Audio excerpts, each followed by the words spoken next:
schwimmt denn jetzt schon wieder hin? Da wieder. So Leute, hier steht er. Der neue AMG C63 SI Performance. Pepe, was sagst? Optisch gut. Optisch steht er echt geil da. Ja, auf jeden Fall. Optisch steht er richtig geil da. Aber Leute, ja, wie ihr es schon mitbekommen habt, eine sehr, sehr große Änderung. Eine sehr große Änderung. Eine Area geht zu Ende. Und zwar der Achtzylinder. Der Achtzylinder ist nicht mehr hier beim C63 am Start. Was haben wir jetzt? Wir haben einen Vierzylinder, den wir schon kennen, aus dem A45 Modell und so weiter. Hier allerdings deutlich weiterentwickelt mit einem Haufen F1-Technologie. Und das bedeutet, wir haben hier eine Gesamtleistung von 680 PS und über 1000 Newtonmeter, um genau zu sein 1020 Newtonmeter. Und das ist halt natürlich schon eine richtige Ansage. Woher kommt die Leistung? Einmal 476 PS Verbrennermotor und dann sitzt da hinten die restliche Power, das sind dann, rechne es mal hoch, 204 PS, Genau. ja, 90 Kilo. Wiegt die Batterie ungefähr. Und das ist nämlich auch so ein Thema, Leute. Und zwar Thema Gewicht. Wir sind hier bei über 2 Tonnen. 2,1 Tonnen. Und das ist halt schon wirklich eine Ansage, muss man sagen, ja, vom Gewicht her. Aber ich meine, 680 PS hört sich schon richtig ordentlich an. Technik holen wir uns dann gleich nochmal jemanden dazu, weil, wie ich es ja gerade schon gesagt habe, bei uns ist jeder zweite Satz, den wir sagen, falsch. Und da hinten wird schon so ein bisschen beobachtet, ob wir auch alles richtig sagen.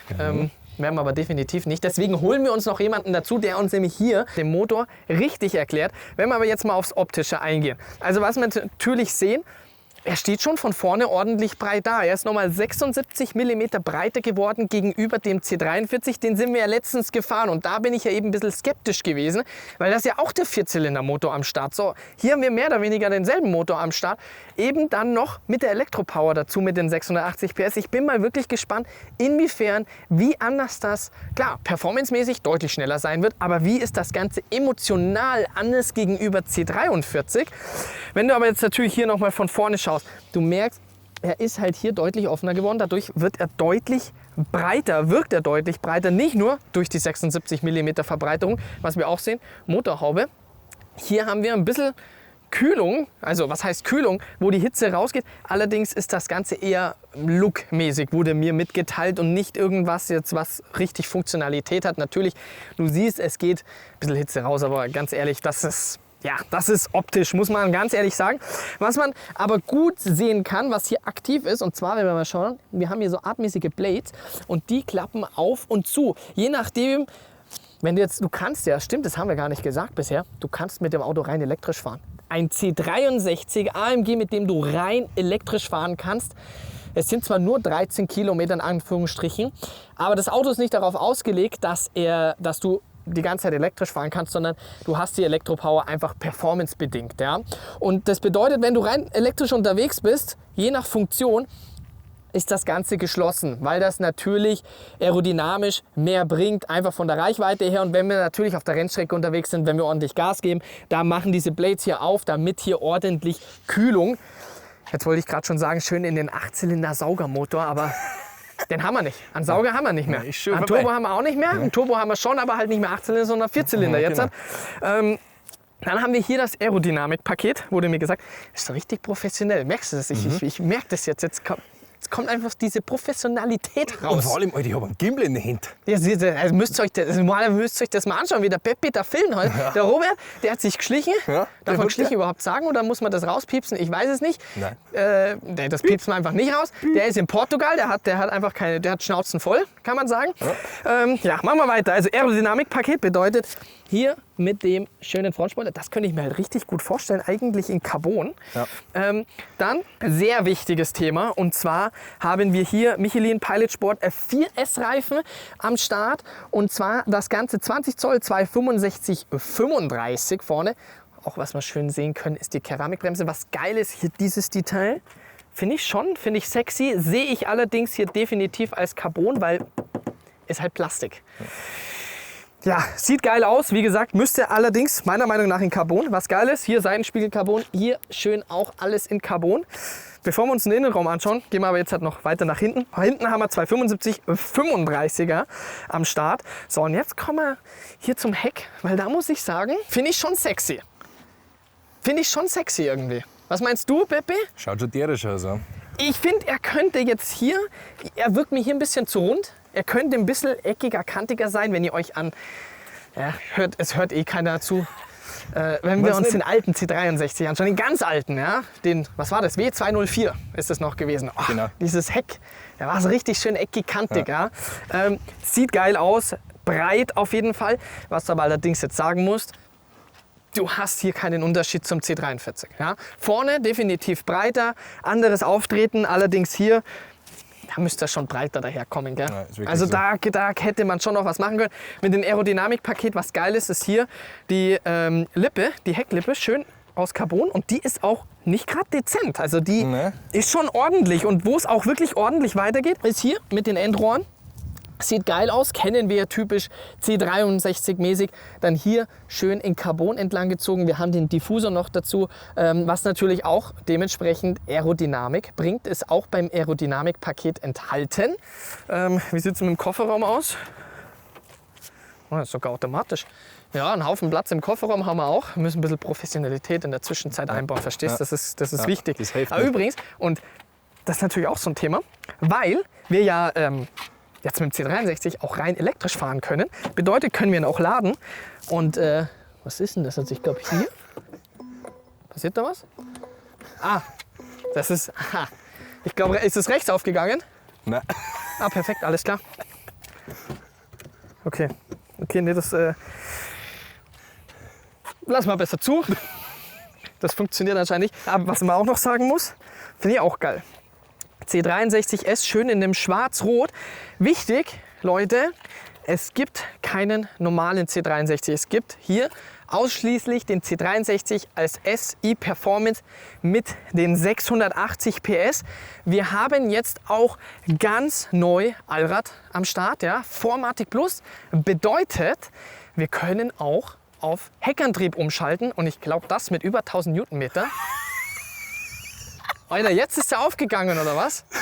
Das Internet hat Probleme. Ah, okay. Hybrid. Perfekt. Jetzt ist es aufgegangen. Das dauert, glaube ich, ein bisschen, bis alles anspringt. Wo sind wir? Wir machen keinen Cut, wir machen einfach direkt weiter. Ich glaube, das könnte ziemlich spaßig werden. Mit über 1000 Newtonmeter, 1020 Newtonmeter.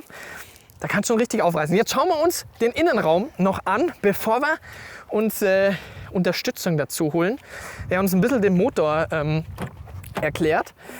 Ja, Innenraum, machen wir mal hier das Piepsen aus. Wir haben jetzt hier die neuen Schalensitze am Start. So, Innenraum, ist geil, mit den gelben Nähten. Taugt mir auf jeden Fall. Jetzt setzen wir uns mal rein. Schön Alcantara-Lenkrad. Ja, Innenraum ist halt schon krass. Also das musst du wirklich sagen. Ich meine, es ist hier im Endeffekt, es ist 1:1 dasselbe wie im C43. Es ist jetzt nicht, wo du sagst, du hast jetzt hier beim C63 ein bisschen mehr, was ich ein bisschen schade finde, weil Preise bisher gibt es noch nicht, aber ich glaube, das wird schon noch mal ein gutes Stück mehr kosten als der C43. Da hätte ich mir schon erhofft, dass beim C63 im Innenraum auch noch mal ein bisschen was anders ist, wo du sagst, okay, hier Exklusivität, C63, Innenraum, gar keine Frage, andere Liga gegenüber anderen Herstellern. Ja, also musst du ganz ehrlich sagen, wenn du dich jetzt in den M4 reinsetzt, da ist das hier schon krass, was Technik angeht. Wobei ich für mich persönlich, ich habe es ja auch schon beim C43 gesagt, Leute, mir taugt einfach dieser neue Innenraum von Mercedes, taugt mir einfach nicht so wie zuvor. Weil hier mit dem Lenkrad, und ich sage es auch immer wieder, mir ist das zu viel. Aber alle Hersteller gehen diesem Trend nach. Alles nur noch Touchscreen. Warum?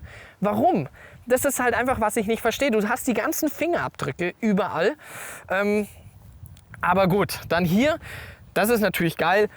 Trotzdem, von der Technik her abartig. Und was Thema Technik angeht, ich würde sagen, wir machen jetzt den Motor mal auf. Weil Leute, ich glaube, das müssen wir uns wirklich reinziehen. Ich habe vorhin, wurde mir das so ein bisschen erklärt. Und deswegen sage ich ja, holen wir uns wirklich jemanden dazu hier. Weil das musst du... Wie geht das auf? Perfekt. Ah, hier. Weil das musst du wirklich sagen, auch Leute, wenn wir jetzt halt hier einen Vierzylindermotor am Start haben, ja, klar, brauchen wir überhaupt nicht reden mehr, Leute. Achtzylinder ist geil und das war die letzten Jahre, das war unfassbar, aber die Zeiten sind leider vorbei. Den Herstellern sind die Hände so gewunden und man muss ganz ehrlich sagen, wir müssen eigentlich noch froh sein, dass wir hier einen Verbrennermotor am Start haben, ja, weil es geht halt einfach alles in Richtung Elektro, was ja überhaupt nicht schlecht ist, gar keine Frage, aber wer findet es einfach nicht geil, einen 8-Zylinder-Saugermotor zu haben oder 8-Zylinder-Turbo, ja, und deswegen hier die Technik, was AMG gemacht hat, was ich jetzt mir vorhin die letzten 5 Minuten angehört habe und das war mir einfach zu viel Info, ist wirklich verrückt, was da AMG an Arbeit geleistet hat. Und von daher würde ich sagen, wir holen uns jetzt an Georg oder an Schorsch oder an Uwe, den holen wir uns jetzt dazu, oder? Genau, da Auf geht's. Okay, also der Schorsch, der hat doch keine Zeit. Also jetzt bleibt nichts anderes übrig, Also dass wir zwei das jetzt erklären, oder? Profis. Und dementsprechend würde ich sagen, bevor wir jetzt hier bei der Limousine weiterreden, schaut mal her, Leute. Hier haben wir das T-Modell noch. AMG C63 SI Performance als T-Modell. Hier haben wir jetzt halt allerdings Stahlbremse am Start. Boah, also da merkst du mal, die Felgen bei der Limousine sind 1000-mal geiler als hier die beim T-Modell. Dafür ist aber die Lackierung hier richtig geil. Wir machen jetzt die Motorhaube auf. Geht los, spiel auf die Hitten, Alter. So, dann schauen wir uns jetzt den Gurden 2 Liter 4-Zylinder Turbomotor mal im Detail an. Und was mir direkt als erstes auffällt, der Motor ist jetzt irgendwie ziemlich hoch. Ja.